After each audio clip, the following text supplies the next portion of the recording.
Okay, calm down. You got rivers, man. You got rivers, man. Okay, calm down. Hello, welcome to the Katie Halper Show.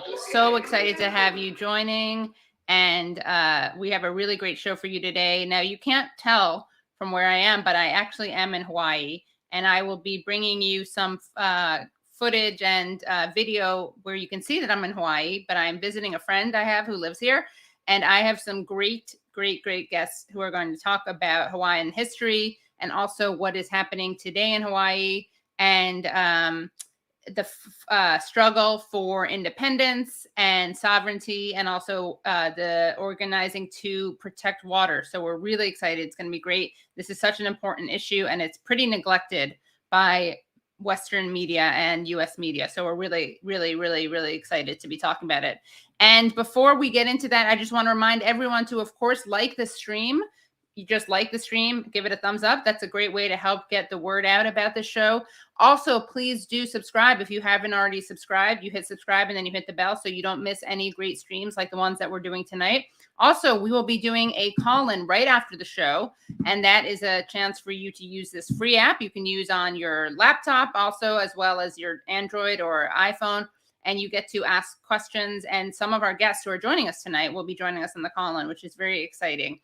Please, of course, do, if you can, support the show at patreon.com/The Katie Halper Show. Again, that's patreon.com/The Katie Halper Show, and you get extra content, extended interviews. Tonight, I'm going to make none of this Patreon only because it's such an important issue and it's so neglected, as I said. So this is all going to be free for everyone. But, of course, please do become Patreon supporters, even at the $1 level. For $1 a month, you just help make the show possible. If you can support it at $5 a month, then you get extended interviews. But even the $1 level, of course, just helps make this show happen. So we're really grateful. And it's with support like that you can make sure that things like this are free. Okay, so let me just quickly introduce our guests, and then I will bring them in. So Healani Sonoda-Pale is a citizen leader of Ka Lāhui Hawaiʻi, a native initiative for self-determination and self-governance. She was born and raised on the island of Oahu, where her ancestors lived from time immemorial. For over 25 years, Healani has served as an educator who has taught at Hawaiian immersion preschools and Hawaii high schools and colleges for over 25 years. Currently, she is an outspoken advocate for the protection of Hawaiian lands, water, ocean resources, and marine life, and iwi kūpuna. Healani sits on various community boards and is a member of the Oahu Water Protectors, a group of leaders who are calling for the shutdown of the Red Hill bulk fuel storage facility. We're also going to be joined by Dani Espiritu, who is a Kanaki Maoli educator from Ka Lāhui Hawaiʻi, Oahu, currently living in Waimalu, where her mother's ohana is from. She is a member of the Oahu Water Protectors and is also dedicated to the restoration of irrigated taro fields and traditional food systems. Mikey Inouye is an independent filmmaker and community organizer with the Oahu Water Protectors and the Shutdown Red Hill Mutual Aid Collective. So without any further ado, let us bring in the guests. Hi, all. Thank you so much for joining. Aloha. Aloha. Mahalo for having me. Thank you. Thanks for joining. Can I say mahalo? Is that coming? Okay. And apologies. Thanks for having us, Katie. Of course. Apologies in advance, and apologies for probably the pronunciation errors I already made in the intro. So you guys can help guide me through that. So I wanted to start with you, Healani, because you're someone who really focuses on the history of Hawaii. And I know you're organizing a peace march for January 17th. Can you tell us about the history and specifically about the annexation of Hawaii and the overthrow of the Hawaiian government? Yes. So I'm just going to give you a really short overview. So Kanaka Maoli, our people believe we're born from this land. Our genealogical connections are to every living thing here in Hawaii. We've been here for over 2,000 years. We entered the Pacific 10,000 years ago. We were great voyaging peoples. And in 1778, Captain Cook arrived, first Westerner, came to our shores, brought with him disease that decimated our population. Capitalism followed, and Christianity. Colonization wreaked havoc and destruction upon our people to a point where we experienced a population collapse. We were, of course, sucked into the whole capitalist imperialism agenda of these huge Western countries.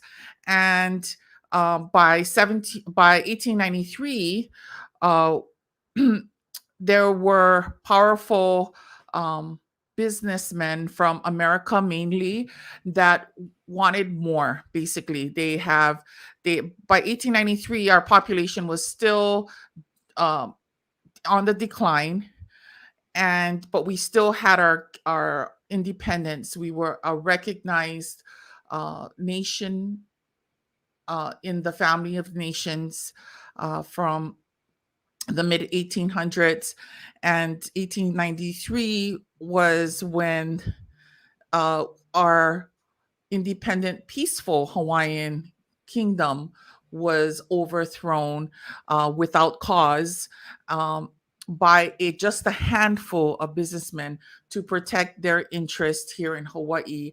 And their interest was very much tied to sugar. Sugar was an important industry during that time. Basically, they wanted it all. And these mainly the ones who overthrew our queen and imprisoned her in her own palace were the descendants of the missionaries who arrived in 1819. And they came here to Christianize us, and then their descendants actually were part of disenfranchising us, disenfranchising the native people here in Hawaii.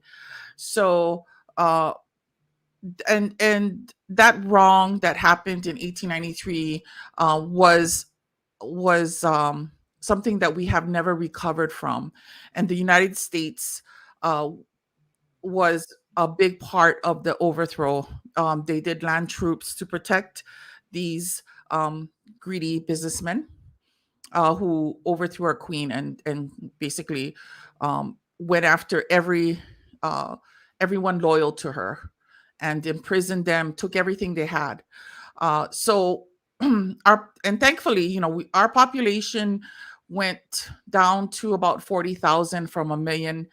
We are now recovering from that. Our population, I believe, is like 700,000 worldwide. So Kanaka Maoli, the native people of Hawaii, are on the rise, and we are now calling for independence. We're calling for sovereignty, for the human. We're calling for the right to determine our own future, and for our lands back, and for control back of our own homeland. So that's basically where we are right now. And with the Red Hill issue, that is bringing to light more of what's happened in the past as well, and the bad role that the U.S. military has played from 1893 on. Great. And anything else you want to tell people about the Queen, by the way? She was a beautiful person. She was an artist. She was a very cultural person.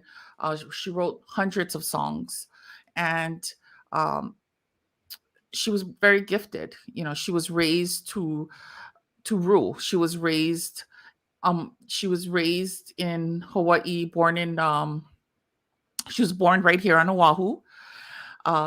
Raised up, she married John Dominus. She never had children,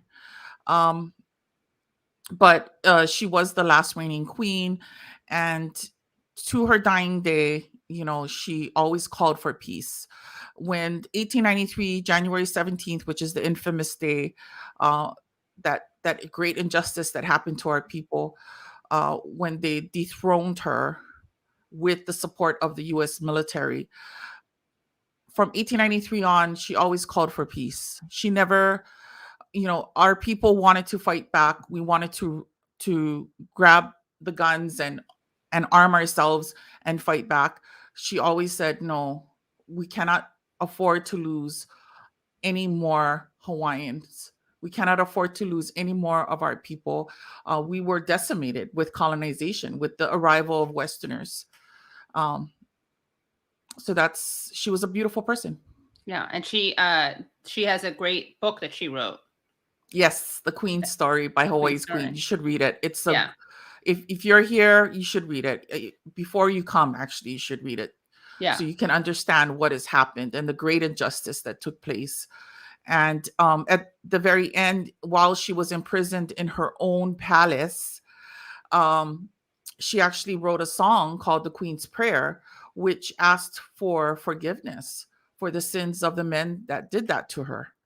And that is just the way she was. And she really raised the standard for us to move forward as a people in a peaceful, nonviolent way.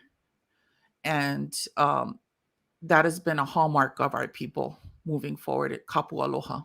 Yeah, I've started reading it. It's great. So I'm going to keep reading it.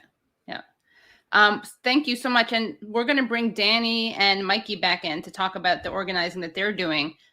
Sticking with the history theme a little bit, Dani, could you tell us about the traditional food system that Hawaii had that have been just basically not destroyed, but that there have been attempts to destroy, what they are and how you work on them today?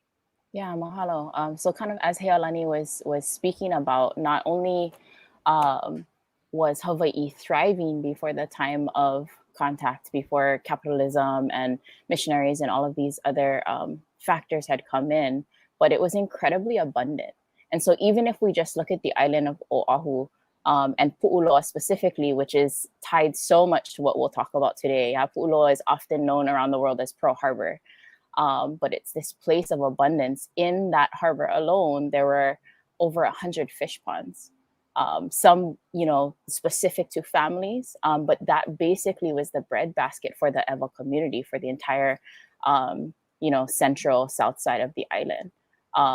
On our islands, we have what we call the Ahupua'a system. So you have a mokupuni, which is an island, and it's sectioned off into moku or districts.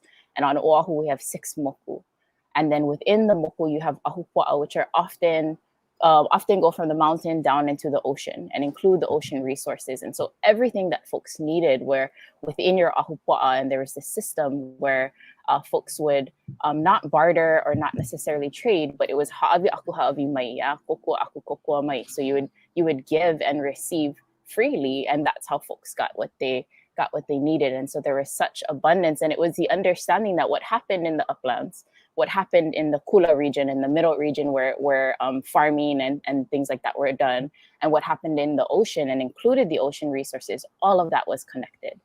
Yeah, there's this olalo no iao that I think ties to Red Hill and some of the things that we'll get into later, that it says, "Ina lepo ke kumuvai."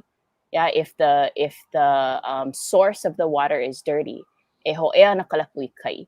That dirty water or that lepo is going to end up in the ocean. And so there is an understanding that whatever happened on any part of the island was all connected. We were one system.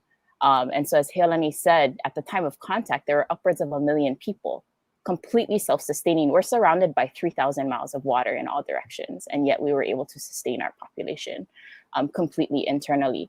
And so a huge part of the disconnect that happened with colonization and with occupation had to do with the severing of that pilina between Kanaka and Aina, between people and land.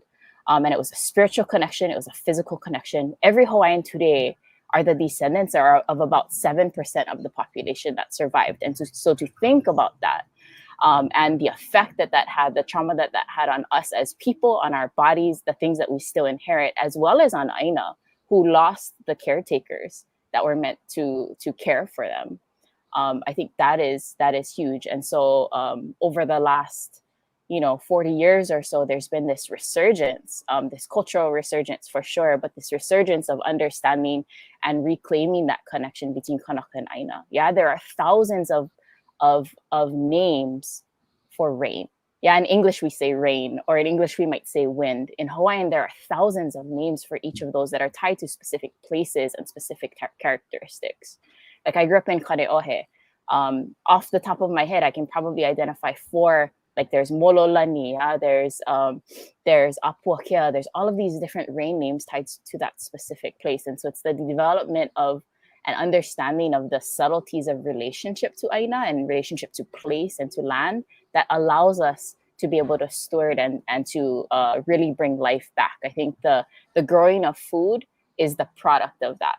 And so one of the things that we do, and I'm grateful to be able to partner with mahi'ai or farmers in the area who are working to restore lo'ikalo or irrigated flooded taro fields, which is a traditional style where you would flood a field and grow and plant taro there.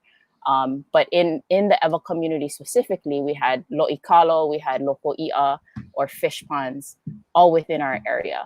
And all of that is tied to militarization. Yeah, if we look at the overthrow, if we look at annexation, that's tied to Pu'uloa, it's tied to Pearl Harbor. Yeah, the reason that the overthrow happened was because after the Civil War had ended, the U.S. wanted to take care of American sugar farmers, because before that there was an embargo on sugar because the North and South were fighting. But after that, they wanted to take care of American sugar farmers. And so the US was trying to pull out of a reciprocity treaty that it had between Hawaii and the United States. And so they said that if, in order to renew that treaty, they wanted access to Pu'uloa or to Pearl Harbor. And Kalakaua, who was Lili'u's older brother, was king at the time, said, no, there's no way that I would allow a foreign nation to have access to Pu'uloa, and would forfeit all of the native access to that area for food. And the sugar planters that Healani spoke to, super small group of folks who ironically called themselves the Hawaiian League, held him at gunpoint and forced him to sign a new constitution of 1887, the Bayonet Constitution, that stripped him of power, stripped Hawaiians of power, turned him into a puppet king, and put all of the power into the cabinet, which they controlled. And that's the constitution that Li'uokalani was forced to sign when she took office. And so 3 days or 4 days before the overthrow, she tried to promulgate a new constitution. And that's the moment where everything shifted, and they called the USS Boston to force the overthrow to happen. So it's all tied to empire building. It's all tied to power and greed, as we talked about. Mikey, is there anything you want to add about the history? And then I'm going to ask all of you about the organizing you've been doing. Oh yeah. Well, Healani and Dani set us up really well, I think. Maybe just one thing about. I think your mic is a little fuzzy. Maybe Sorry, one second. It's okay. I'll try again. Okay. And if not, maybe we can just. I wonder what it is. They're silencing everyone. They're silencing this story. Yeah. The CIA got in there, the NSA. While he's fixing that, anything else that you want to add, Healani, about the history? I mean, you've done both. Yeah, a great job, and there were a number of industries that came. Whaling was a big one before sugar. Right. I believe that was the first one. But capitalism itself really contributed to the dismantling of the Hawaiian universe and world, and was part of that, what Dani talked about, severing from our Aina, the commodification and making everything a transaction, basically, really contributed to the over harvesting, exploitation, and brought us to this point here today where we're fighting basically for our future. Our island has been used and abused, exploited to a point where there will be a point where there will be no return at all. Mikey, are you good? Let's see. Do I still sound like a robot? No, you sound great. Great. Good. Yeah. Oh, okay. Thank goodness. Sorry. Where were we? Oh, just if there's anything you want to add to the historical overview. Oh yeah, just the Treaty of Annexation, which was one of those free trade agreements. I mean, not Treaty of Annexation, Treaty of Reciprocity, which was not at all reciprocal. Kind of precipitated a lot of the worst consequences of the U.S. military, specifically the U.S. Navy in Hawaii, but particularly with respect to Pu'uloa, otherwise known as Pearl Harbor. And it was called Pearl Harbor because it was so momono with pearl oysters, just everywhere. And you can still see kind of like the shells, but they're just carcasses now. But in a very short amount of time, the Navy managed to pollute that entire area so much that it went from being like the breadbasket of Oahu, or one of them, to one of the most contaminated sites on the planet. In fact, it's not just one Superfund site. It is a cluster of Superfund sites. And can you tell when the people what a EPA Superfund site is in case people don't know? Yeah, it's kind of a strange title for something because it sounds very much like a euphemism. It's something that sounds very good, but it's actually the worst possible thing. It is an environmental site that is so contaminated that it has to have a special designation because it requires a specific type of very intense remediation that can't just be done just letting nature take its course. And the large majority of DoD sites are sites of contamination of some sort, and a significant amount of Superfund sites are DoD sites, which is Department of Defense. Yeah, Department of Defense. Yeah. And I think just to get a visual, sorry, just one more thing. No, keep going, please. Red Hill is otherwise known as Kapukaki. Like that is also, it was constructed by the U.S. Navy around World War II. And just to get kind of like a picture in your head of Oahu, in the same way the Ahua'a system where all of society and economies and a lot of culture was structured around living with the water. And by sharp contrast, like with the Navy, it's like the same, but from the mountain to the sea, contamination flows instead. And everything is kind of modeled around the flow of fuel. So the fuel from Red Hill, it flows with the flow of gravity down their underground pipes to Pearl Harbor. And that's where all of the fuel is supposed to go. That's why Red Hill exists, because of all of the ships and planes of Empire that are used to, exert the threat of force around the entire world. And Hawaii is the command center too. Pearl Harbor is the command center. So this is the the head of the beast here, located here on our shores. Anything else you want to add about, any of you want to add about the history? And then if not, we're going to show a video that Mikey did about Red Hill. I'll just put a quick note just in terms of annexation. So I think it's also important to note that there is no treaty of annexation. What we see continuously in interactions between Hawaii and America from the late 1800s on is that it's motivated, right, by this idea of empire building. And so when the U.S. entered the Spanish-American War, at that point, the Treaty of Annexation that McKinley had proposed failed several times, right. And they were not able to pass it. And so one of the things that they did was they said, okay, well, it's wartime. We need a fueling station. And so they made an agreement with themselves, essentially. Yeah, there was a joint resolution, or the Newlands Resolution, a joint resolution with Congress saying that Hawaii will then be annexed, which is completely illegal. And so to this day, there is no Treaty of Annexation. Like, no one can find it because it doesn't exist. And yet there's this facade that it's true.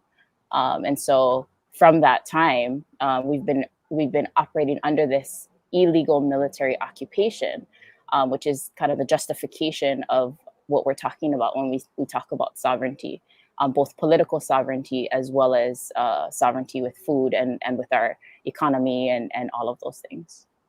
We have the strongest case for sovereignty. Basically, the United States has not followed its own laws, let alone international law. Imagine that. Right. So shifting gears a little bit, although it's all very related, let's look at just a short video that Mikey did.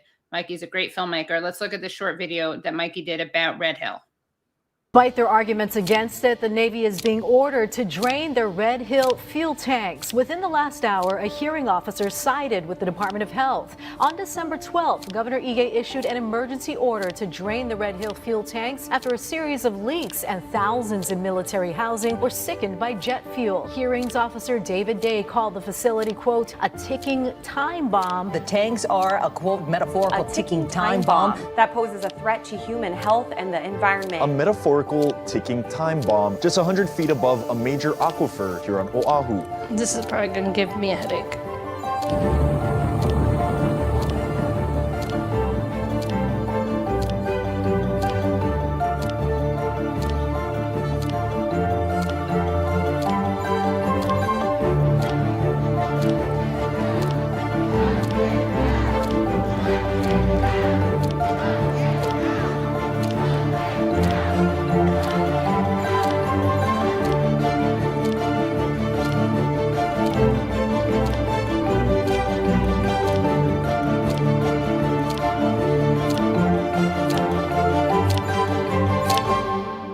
Of toxic water may extend beyond military families. Those Navy fuel tanks sit above a source that supplies water for more than 400,000 people here in Honolulu.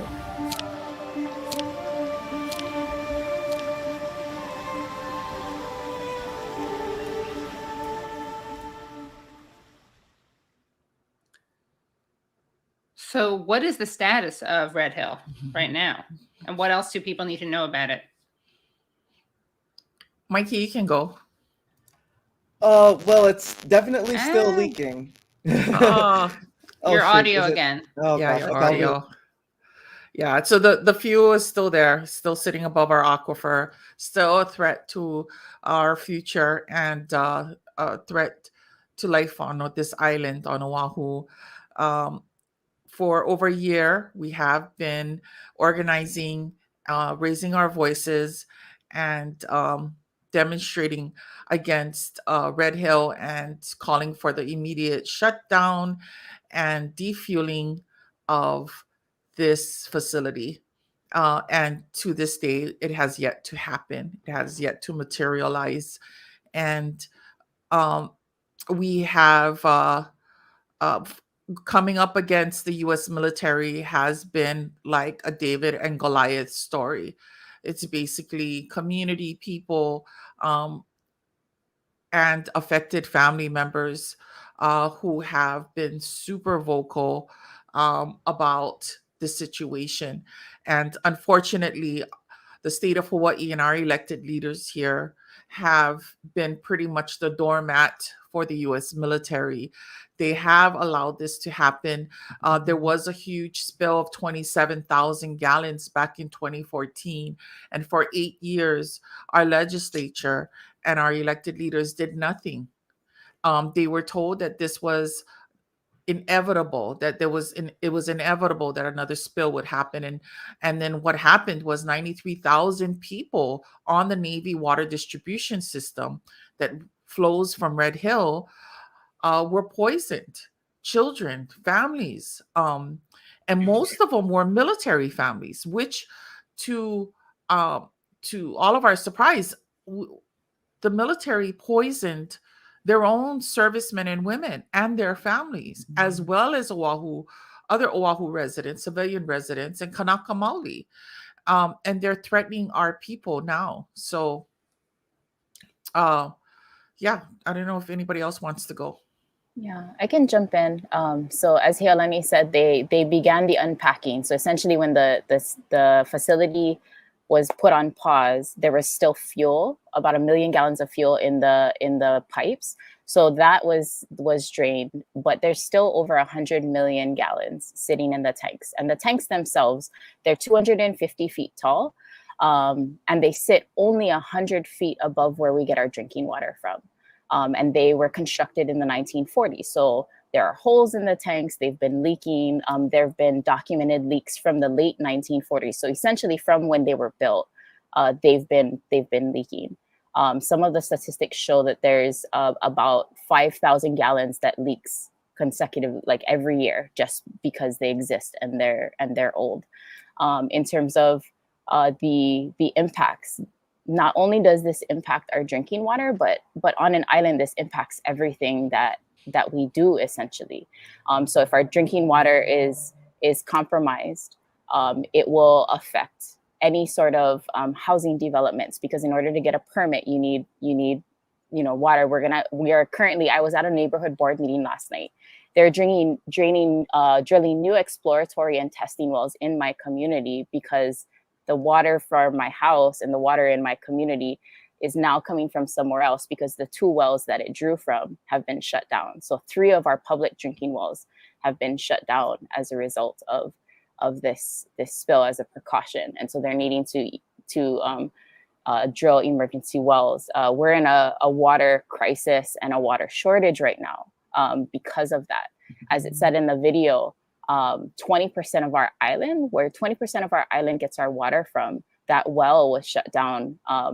The Red Hill shaft, which is the shaft that was pulling water and sending it into homes of a lot of military families and civilian families that have still never been compensated, tested at 350 times whatever the legal limit is for petroleum last December. It's appalling that there is a legal limit of petroleum that the government thinks is safe for someone to ingest, but whatever number that is, it tested at 350 times that, and that's the water that was being pumped into people's homes last November and last December, that people are still experiencing symptoms from. It affects all cultural practices, because every cultural practice that we have is tied to Aina. And on an island, we have springs going throughout our valleys and springs going throughout our ahupua'a. And so those springs feed into streams that feed into the ocean. And so if we're talking about lo'ikalo or farming, or if we're talking about any sort of cultural connection to Aina, all of that is jeopardized. And so I think people need to understand kind of the gravity of the situation. Yes, we're talking about drinking water for specific people right now, but this has the potential to impact life itself on Oahu. Yeah, well said. Both of y'all. Can you hear me? Am I sounding regular now? Okay, yeah. I tried both webcams and now I'm just going straight from the MacBook. Okay. So yeah, I mean, speaking to those stakes, right? They're nothing less than the future of life on Oahu, and just also thinking about how much has already been lost, right? Like the Navy has basically stolen the futures for a lot of Keikioka Aina, a lot of military families and their children yet to be born, and a lot of these families, like the thousands of families who have been poisoned, like they're going to be dealing with the health repercussions of this for the rest of their lives. And they're already seeing like multiple health specialists, likely because this level of exposure to, petroleum hydrocarbons, as far as we know, pretty carcinogenic substance, and that you definitely don't want to be ingesting, let alone even inhaling. It seems to like really lead to kind of immunocompromise, which is, one of the worst things that you can experience as a patient of COVID, right? So what we're seeing is like a lot of folks with just myriad health effects that have extended way beyond their exposure to jet fuel, right? And it's going to require much more study to be able to draw any concrete causal connections. But part of the problem is like the Navy physicians and officials have been saying, we're operating off of the information we had at the time. We told you it was safe to drink because there were no studies saying that it didn't. Well, it's because not that many people have been exposed to jet fuel. These people are the test case, right? Mm-hmm. And so this is I think I'm seeing it in the comments a lot too. Like there's a lot of doomerism that goes around issues like this. And I think not for no reason. Like this is like we live in very dark times against like the most genocidal, omnicidal polluter on the planet, the U.S. military, right? But I think there's a lot to be drawn from what has already been accomplished and what Oahu Water Protectors and what other community members have been able to build and are continuing to build including bridges of solidarity and understanding that never would have been possible prior to this. A lot of military families are finally getting a view into what Kanaka Maoli community have experienced under the people who have said that they're the world's chief protectors, for well over a century. And there's also the fact that like in this really deep community organizing and hardcore mobilizing and agitating on the local, national, and international scale, we were able to extract a pretty huge world historic W from the Pentagon. You don't come by those a lot. Like forcing their hand to announce that they would commit to shutting down Red Hill. And now the battle is just trying to make sure that they do it in time. Because right now, the deadlines that they've set out for themselves are ridiculous, right? They're talking about defueling by June of 2024. I mean, that's well over 2 years from when the leak actually occurred, and it's a year and a half from now. And they're talking about not even decommissioning the facility until 2027, which is ridiculous, right? And even though they've taken Red Hill offline, there's still well over 100 million gallons of toxic fuel in those tanks. And all it takes is one natural disaster, like an earthquake that comes too close to Oahu shores. And that could, or just regular wear and tear. And that could result in a catastrophic leak. If a catastrophic leak results in tens to hundreds of thousands of gallons of fuel leaking into the municipal water supply, that's basically the end of life on Oahu as we know it, and we can't afford to wait that long or take that risk. Mikey, I hate to say it, your mic is doing that thing again. I don't know if there's a way you can fix it again, but we got what you said. Yeah. And I want to add something too. Most of the people. Oh, 1 second. Sorry, Healani, can you wait 1 second? I just want to do Sure. one thing. Guys, if you're watching now, we're getting a lot of positive feedback in the comments, which is great. And we want to make sure as many people see this as possible, not just later, but in real time, because this is a really important conversation. Nothing to do with me, all because of the guests. So make sure if you're watching, like the stream. It's an easy way to just support the show, but more importantly, it'll bring people over to watch it now. So make sure you like the stream, because again, these are stories and histories that do not get enough attention. Okay, so sorry, Healani. No, so it's estimated about 80% of the residents on the Navy water distribution system still do not have access to clean drinking water, or have to find alternative sources of clean drinking water. And so it's still an issue today, because what has happened is the water that went through the distribution facility was contaminated and contaminated the pipes. They've tried to flush out those pipes, but the contamination is still there. And there are still families that still are living in homes that are being given and fed contaminated water. They don't have access to clean drinking water. And that's why some of the work that these community organizers do, like Shutdown Red Hill Mutual Aid, which provides bottled water once a month to families in affected areas, is so important. They're doing the work that the U.S. military is not. The U.S. military barely takes care of their own victims, let alone civilian victims. So it's been a year of all kinds of things happening, and our residents, and including Kanaka Maoli, struggling to and Hawaii. If any of you know anything about Hawaii, this is the most expensive place to live. So compound one thing upon another thing upon another thing, and life here isn't so easy. One of the other things that we're facing now, I think at this point, is looking at really the military-industrial complex. Yeah, and the way that our state government has received so many funds, and just so many kickbacks from allowing these things to happen to our islands. Yeah, so allowing places like Pohakuloa or Makua Valley or Kaho'olawe to be completely desecrated and bombed, allowing places like Pu'uloa to be completely poisoned, as well as Kapukaki, which is Red Hill, what we're talking about today. There's the state government is so complicit in that process, and I think for those of us who are kind of on the front lines, we're seeing that now at this stage in the game when it comes to the Department of Health and the wavering in terms of accountability.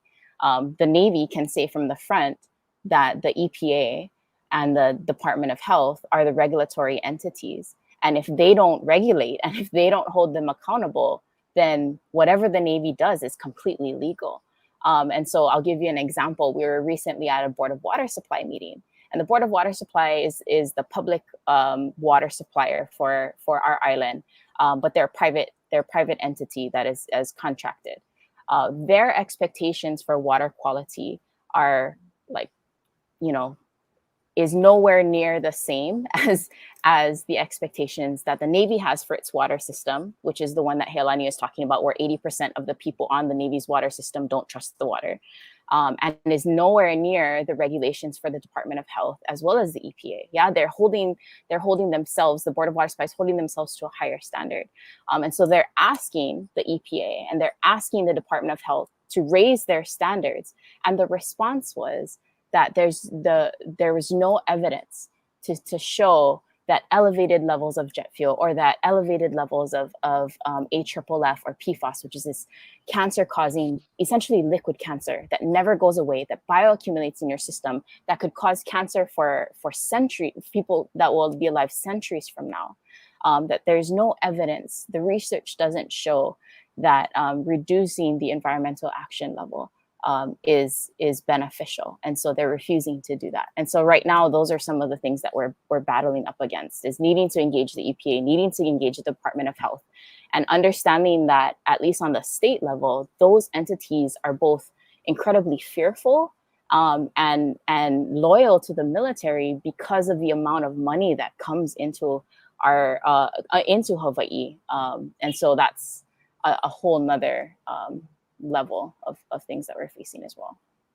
Yeah. So about a month ago, just to give a little background, we had another spill, 1,300 gallons of PFAS, which is firefighting foam, spilt in at Red Hill. And it was recorded, but they are not releasing the film. PFAS is a whole nother ballgame when it comes to contamination. And the EPA, I believe, is coming out with regulations. They're going to start monitoring PFAS and putting up regulations. But right now, it's called the forever ever chemical because it never leaves your body, or it just kind of, like Dani said, it bioaccumulates. And that was another shocker, because what else are they storing there? How much? Everybody has such a close eye upon Red Hill now. Of course, we found out about this PFAS spill, but how many other PFAS spills were there that we weren't made aware of? And the way they handled it, their lack of transparency, they outright lie. They've gaslighted the community and organizers and affected families. They just started a Red Hill clinic, which is a joke. Families are having difficulty getting an appointment, and when they get there, they're not getting the help that they need. So it's all of this has been. And then let me just say this, a couple of things. The U.S. military has done this to so many other communities as well. This isn't the first time that they've poisoned their own servicemen and women, that they've poisoned civilians, that they've poisoned Native peoples. And most of the bases or the military facilities are located on stolen Hawaiian lands.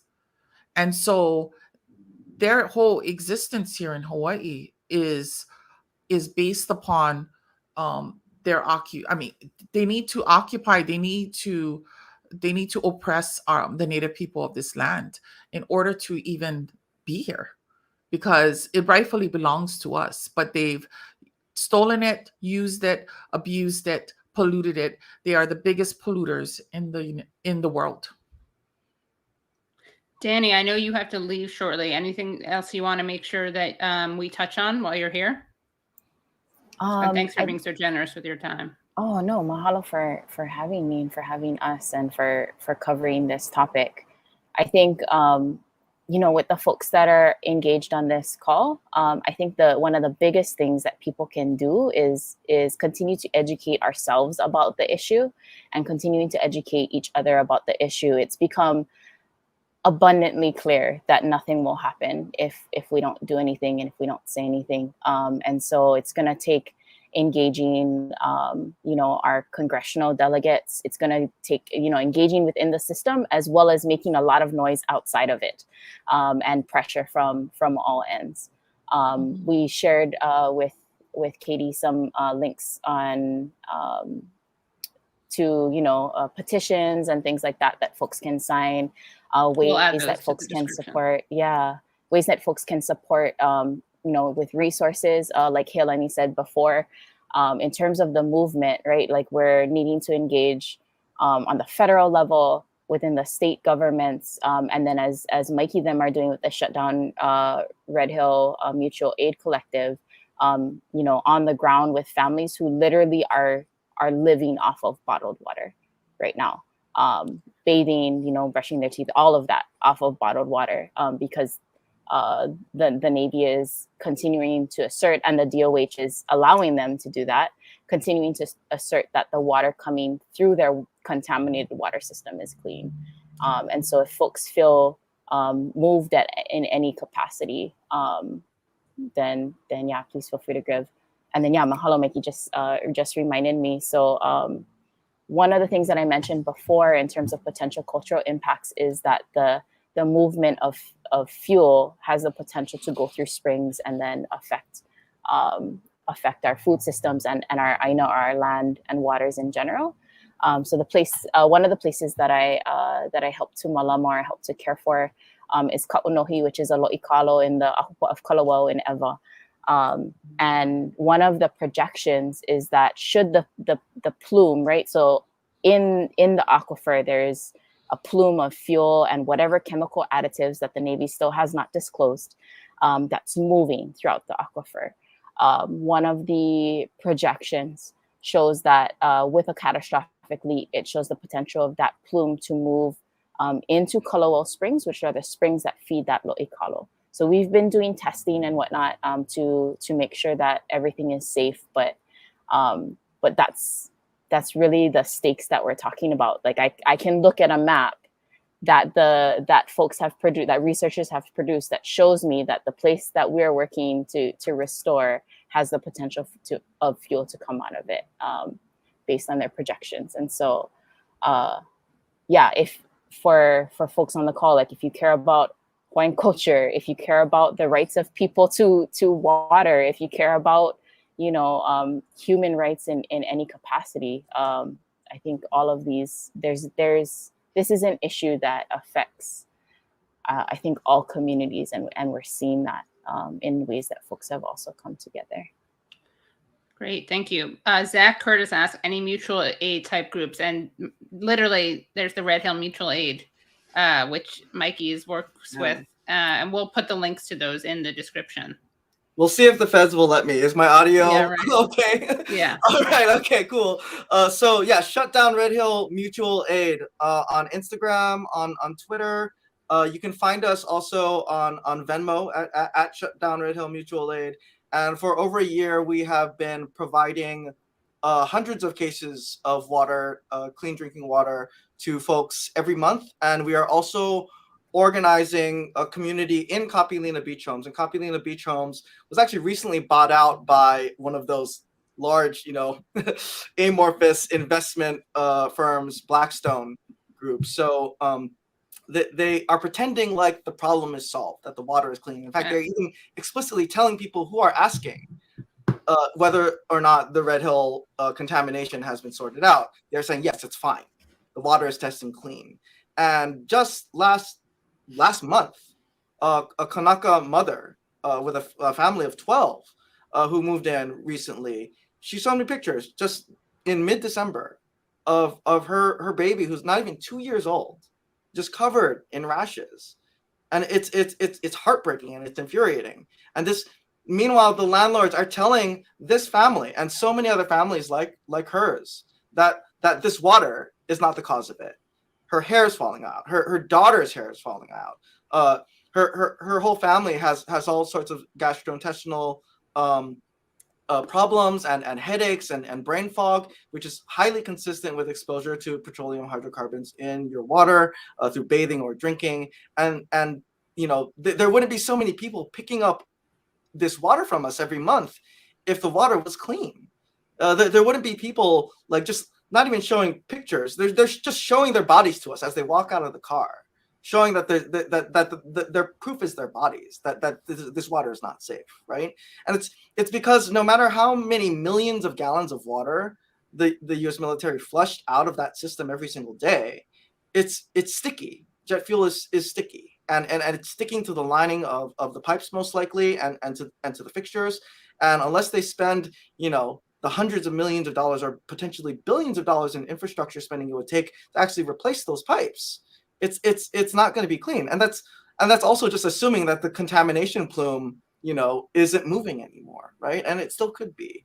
And also just going back to the PFAS contamination, right?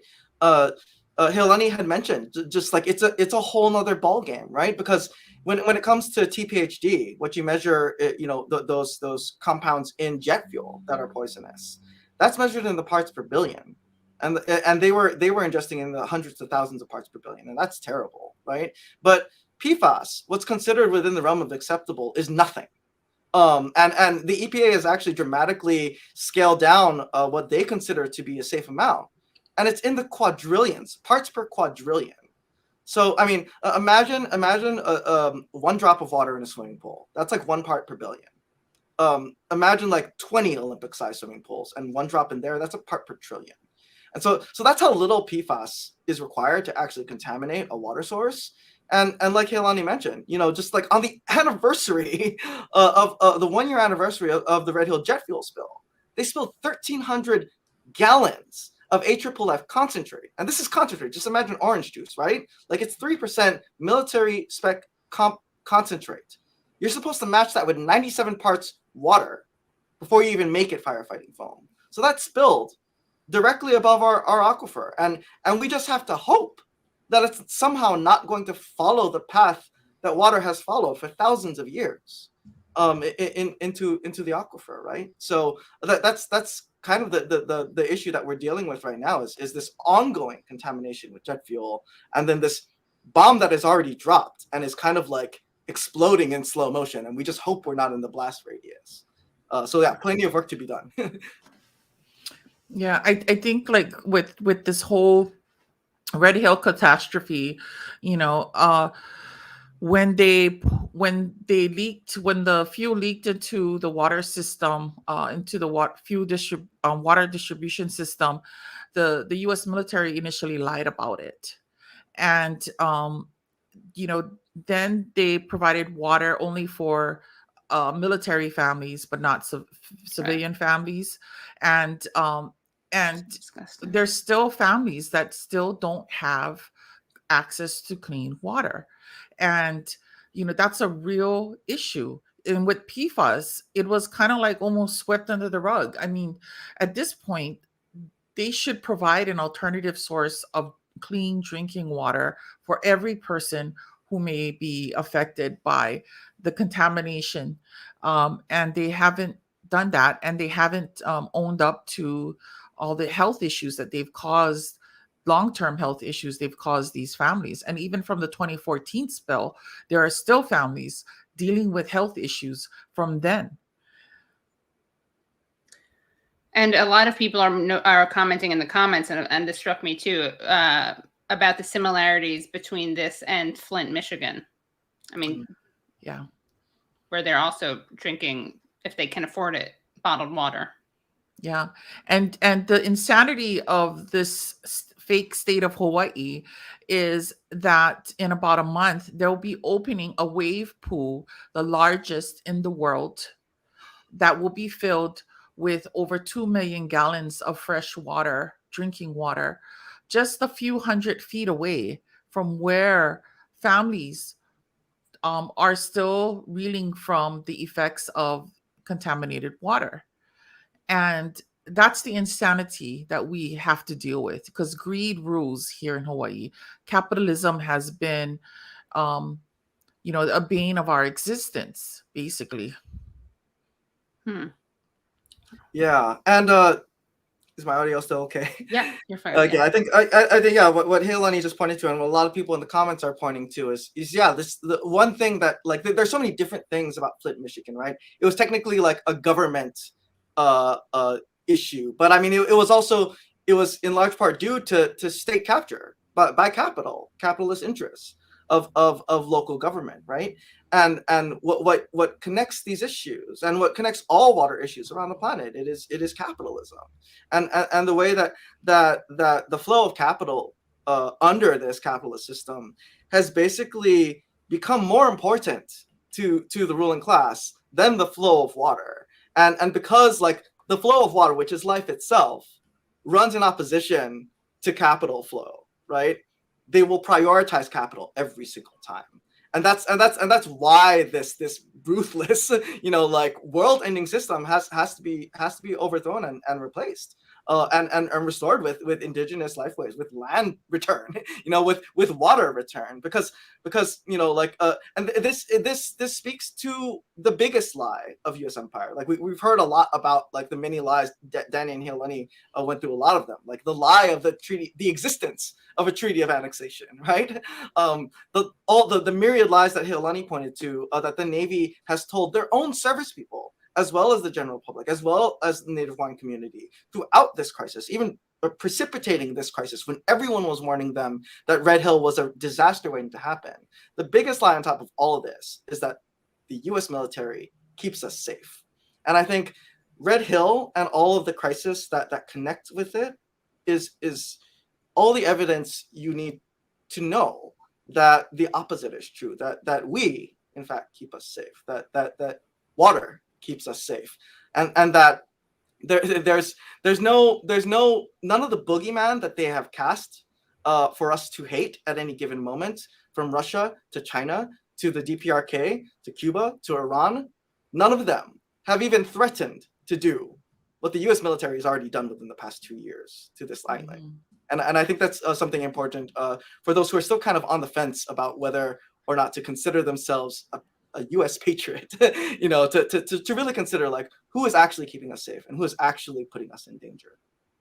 And I want to go to the term that one of our leaders in the Oahu Water Protectors uses a lot, which is we're trying to protect what we love.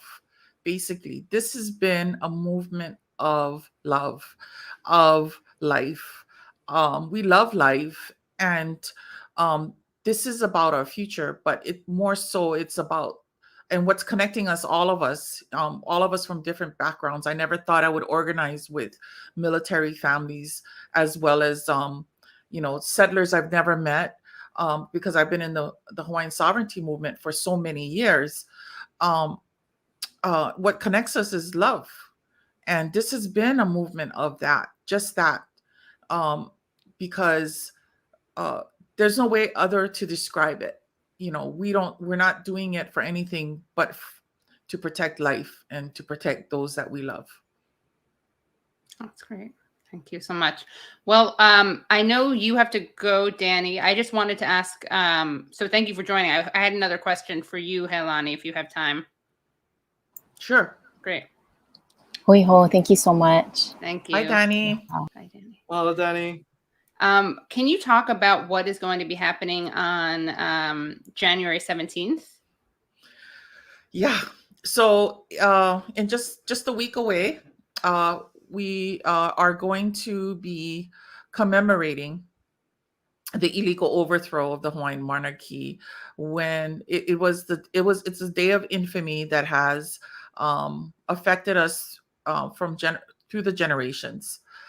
Growing up here in Hawaii as a Kanaka Maoli wahine, as a woman, in the public school education system that is controlled by this fake state of Hawaii, I never learned the true history of my people.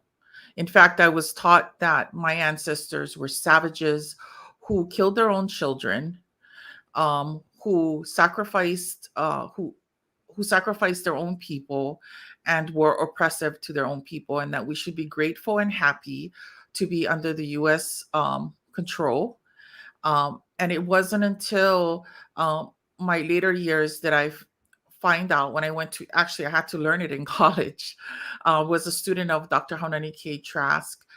Very grateful to have been in her presence. And it was there that I learned the true history of our people. And it's been like that for many in my generation, that we are now just in the past couple decades just awakened to the reality and the truth of our past. And what the Onipa'a, which is what we call it, Onipa'a in Hawaiian means to stand fast. It was our queen, our last queen's motto. And what the Onipa'a means to us is everything, basically. It's the reason why we are in the situation we are now, why we have low educational attainment, why 40% of the houseless in Hawaii are Kanaka Maoli, why we die from diseases that are controllable, why many of us are living in poverty and paycheck to paycheck, why our communities are the poorest and have the worst schools. It explains everything. It explains the reality of the situation that we live now. We were told we were poor and nobody cared for us, but actually we're very rich. Most of this land in Hawaii is our land. It's all stolen. And every piece of land in Hawaii is very valuable real estate. So commemorating January 17th is ensuring that not just us, but our future generations will never forget the crime that was committed against our people.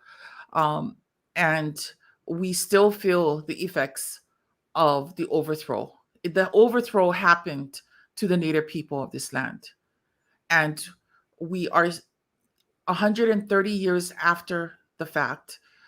We still have yet a long way to go to get back what's rightfully ours, which is the lands, 2 million acres of it, our clean water, and control over our own destiny, and our culture, and have a say in that. We're right now in Hawaii, we're overwhelmed with the two biggest industries in Hawaii is the military industrial complex, and tourism, the two worst industries that anybody could ever have. Very exploitive. And it's unsustainable. Great. And you will be marching to the palace? Yes. So we are marching. We have almost 20 schools coming. Thousands of children will be there. It's on a Tuesday. So that's January 17th. It's the 130th year since the overthrow. We're marching from Mauna Ala Royal Mausoleum, where our last queen is buried, down to Healani Palace.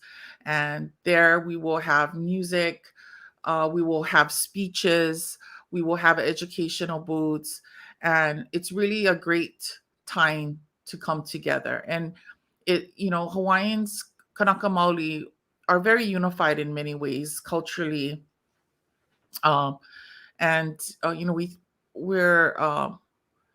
It's just a great way to galvanize our community and keep the movement moving forward. Great. Brad, I know you wanted to show an article that you had found, a very depressing article. If you want to come on and share it. We should talk about something happy now. I know. I really wanted to end on that note. We'll cut this out of the video, and then we'll have a final thing. But Brad would want to show some. Oh, Brad. Yeah, I just wanted to mention when you were talking about the P.F.As and whatnot, it made me think of, and it might be easier if I just share like my whole screen here, just a moment. Okay, here we go.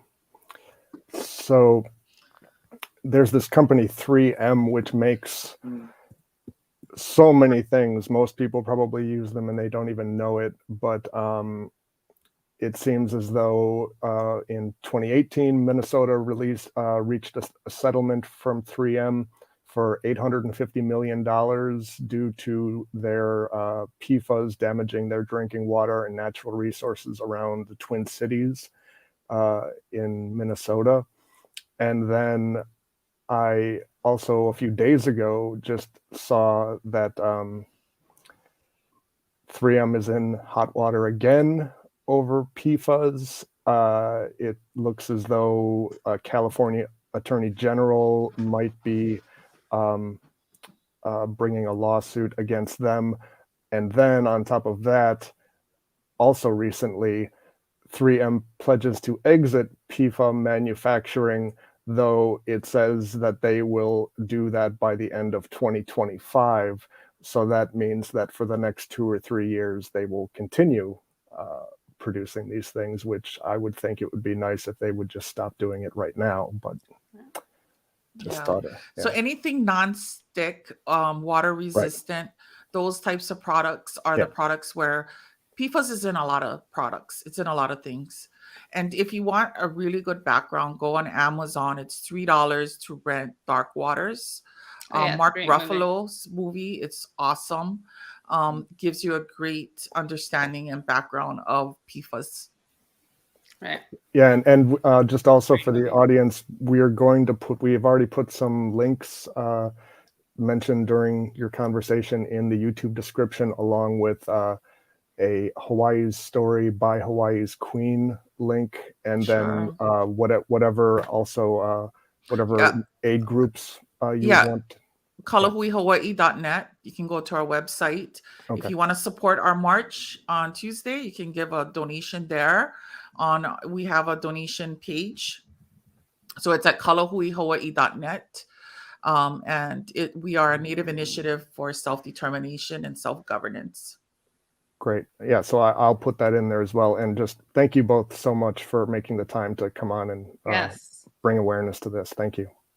Also, since we want to end on a happy note, I'm going to borrow a line from Amy Goodman, but what gives you hope? Do you want to go first, Mikey? I gotta think. There's plenty. So I have this thing in my living room that I actually I keep it very visible so I can see it every day because I need it. Because there's so many bad things going on in the world, right? I mean, like PFAS alone, right?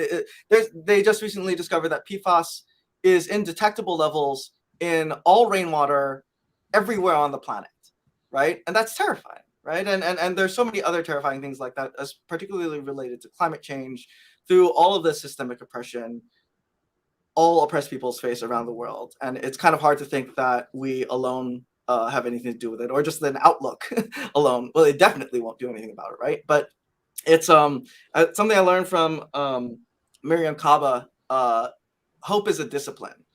And to me, it means that it's not just an attitude or an outlook, right? You don't just cross your fingers and hope things get better, or you just have a positive, optimistic view of things, no matter how bad things get. It's the idea that just like politics or love, or hope is something you have to do. It's a verb. It's something that you have to practice every single day, and regardless of all of the existing material reality around you, and all the people possibly around you saying that better things and a better world isn't possible. The only way that things have ever gotten better in any area is by people who just kept doing the work and kept building power and building community and fighting for things that were at the time impossible until they became possible with action, with organizing, and with building power.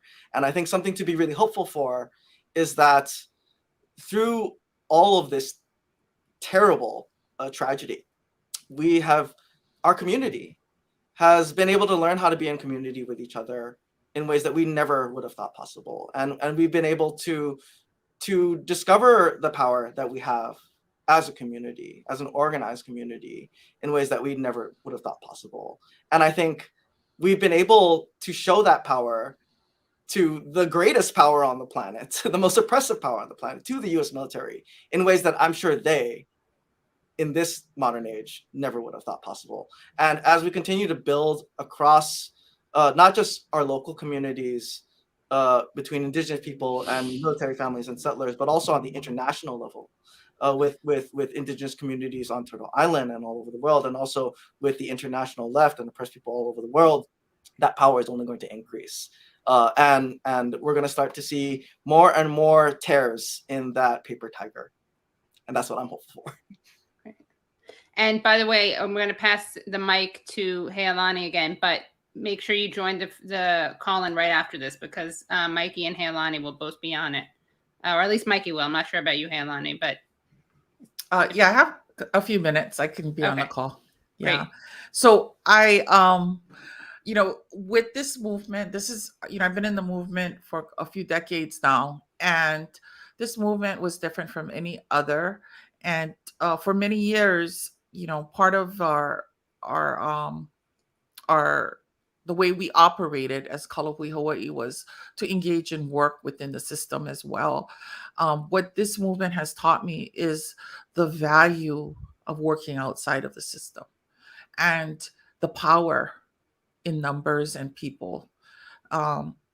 We are so many times told and made to believe that,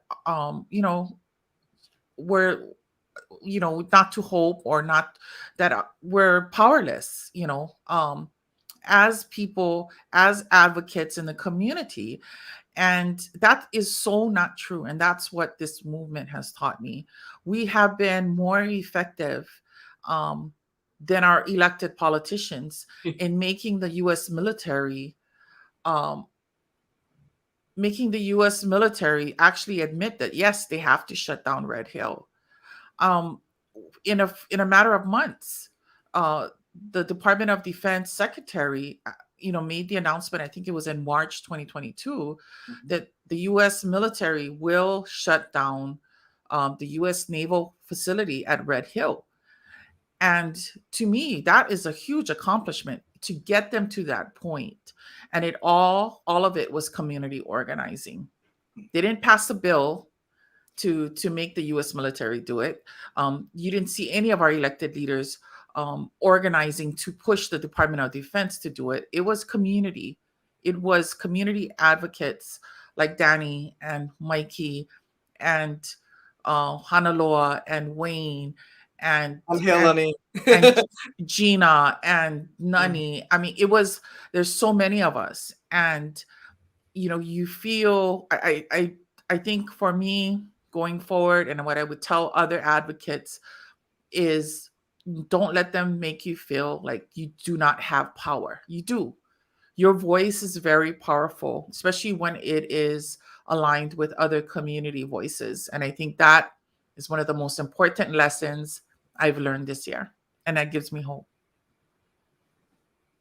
Great. Thank you so much. And thank you again, everyone, for joining. Thank you so much, Mikey and Healani, for joining as guests. Please do subscribe to the Katie Halper Show so you don't miss any of these great shows. Press subscribe and then hit the bell. Also, please like the stream and other streams. And if you can, of course, join the Patreon at patreon.com/the Katie Halper Show. And we will see you next week. Thank you so much. Mahalo. Mahalo nui, Katie. Mahalo. Okay, I'm down. You got rivers, man. You got rivers, man.